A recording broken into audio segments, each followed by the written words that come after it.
Mateus, capítulo 15, versículo 18 a 20. Está lá. Mas o que sai da boca vem do coração. E é isso que contamina o homem. Inclusive é o título desse estudo, né? É isso que contamina o homem. Porque do coração procede os maus pensamentos, homicídios, adultérios, prostituição, furtos, falsos testemunhos, blasfêmias. São estas coisas que contaminam o homem. Mas comer sem lavar as mãos, isso não contamina. Perfeito? Então, essa é a passagem, está em Mateus, capítulo 15, versículo 18 a 20. O que Jesus quis dizer com isso, né? Jesus ensina que o pecado não é apenas uma questão de ações externas, mas começa no coração, começa nos pensamentos impuros.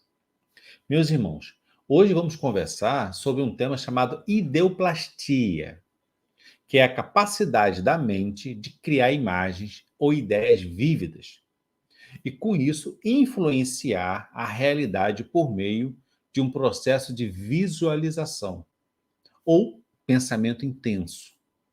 Também é conhecido na psicologia como formas-pensamento, tá? Então, tudo nasce na mente. A maldade nasce na mente, tá? Ah, não matei ninguém. Você não matou ninguém porque não teve oportunidade. Porque se tem essa maldade dentro de você, se você vive borbulhando em maldade, sua mente é só uma questão de momento certo, na hora certa. Perceba que tudo nasce na mente. O pecado está intimamente ligado, atrelado à nossa mente, ao interesse da mente, interesse da matéria. Tá? Então a gente tem que ter esse cuidado. A gente tem que vigiar os pensamentos, como Jesus já ensinou, né? Vigia e ora, para evitar que exatamente esses pensamentos ganhem intensidade e, com isso, repercute, então, na matéria. Em Tiago, capítulo 1, versículo 14 a 15, nós temos o seguinte trecho: cada um, porém, é tentado pela própria cobiça, pelo próprio desejo. Quando esta o atrai e seduz, então a cobiça, o desejo, depois de ter haver concebido, dá à luz o pecado. E o pecado, uma vez consumado, gera morte. Então, meus irmãos, Tiago também nos ensina a mesma mensagem, né, que Jesus proferiu. O pecado, ele nasce no desejo, na mente. Tá? E a partir do momento que ele nasce na mente, né, é uma questão de oportunidade para você consumá-lo em ações. Então, vigia e ora. Tiago descreve como o pecado nasce do desejo, antes de se manifestar em ações pecaminosas. Lembra que o desejo é a porta de entrada do mal. Cuidado com aquilo que você deseja. O desejo é exatamente, tem como origem o ego. Se você deseja, você está ansioso para fazer alguma coisa, está ansioso, deseja alguma coisa, é por aí que os espíritos trevosos vão, então, atuar. Eles vão observar em você aquilo que você deseja, aquilo que você reclama, aquilo que você anseia.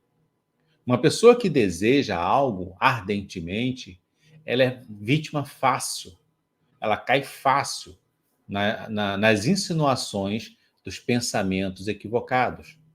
Você sabe que nós estamos rodeados uma nuvem de espíritos, né? Espíritos densos e espíritos amigos, uma nuvem de testemunhas. Então, cuidado com aquilo que você deseja. O desejo vai lhe colocar numa situação de pecado. Então, vigie os pensamentos. Tá? Meus irmãos, os pensamentos, as intenções e os desejos do ego desempenham um papel assim crucial para a prática de qualquer equívoco. Então, cuidado, o equívoco não nasce por acaso, ele nasce também de uma vontade, de um desejo, de um pensamento equivocado.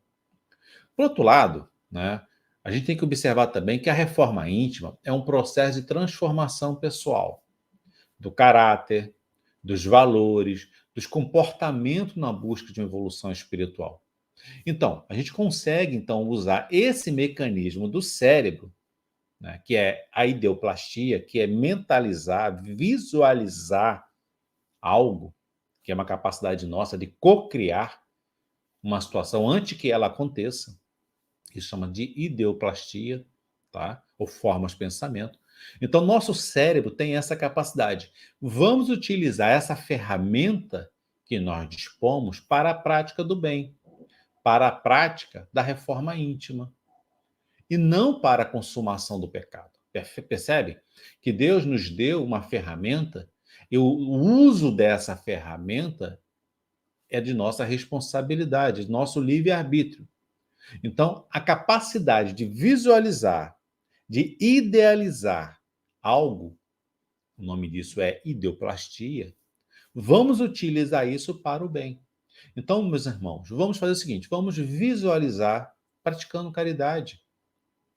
Vamos visualizar praticando amor, compaixão com o próximo.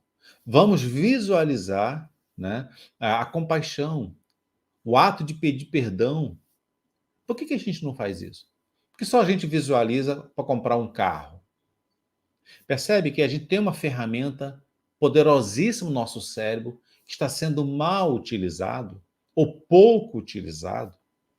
Então, essa capacidade do nosso cérebro de visualizar, quando você vai, por exemplo, você vai praticar uma atividade, um esporte, uma maratona, né? Ou um ciclismo, você visualiza ganhando, você visualiza, é uma forma de meditação, né? Você visualiza aquele aquele trajeto, né? Você visualiza ganhando. Quando você vai dar uma palestra, você visualiza a palestra com antecedência. Isso você faz com que fique mais íntimo daquela situação, fique menos estressante e faz com que você cocrie aquela realidade. Então, essa capacidade de visualizar, de antecipar, né, de cocriar mentalmente aquela situação, o nome é ideoplastia. A proposta aqui é exatamente essa: a gente usar essa capacidade de ideoplastia para criar momentos de amor, de compaixão, de caridade. Visualiza praticando a caridade. Visualiza. Porque ao fazer isso, você fica mais familiarizado. Não é algo tão estranho para você.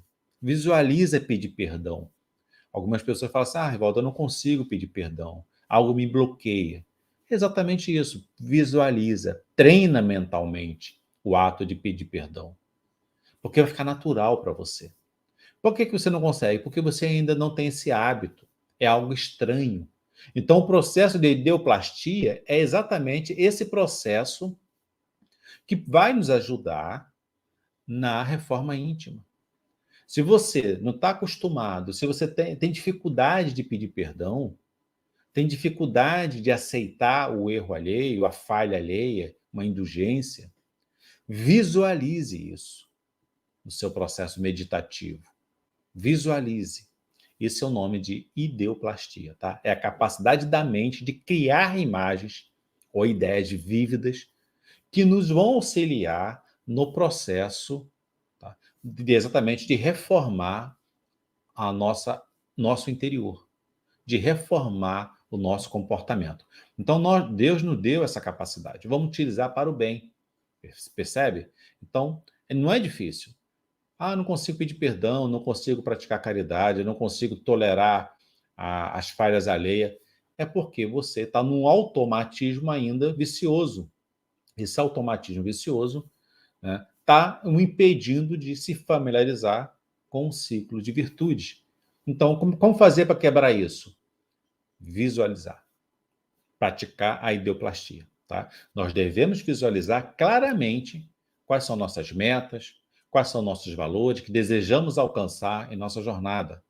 A visualização intensa, repetida, focada nas virtudes que desejamos alcançar, vai fazer o quê? Vai quebrar padrões e pensamentos negativos.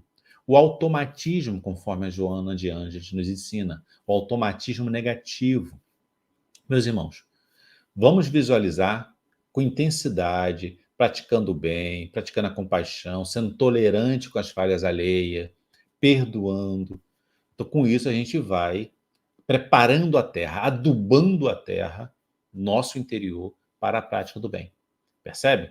Então, nosso comportamento e nossas atitudes, né, elas dependem exatamente desse processo de familiaridade. E a ideoplastia é um mecanismo que Deus nos deu para exatamente nos familiarizar com aquela ação, com aquela atitude. Isso é fundamental, meus irmãos, para a reforma íntima, para quebrar um ciclo vicioso e transformar isso num ciclo virtuoso.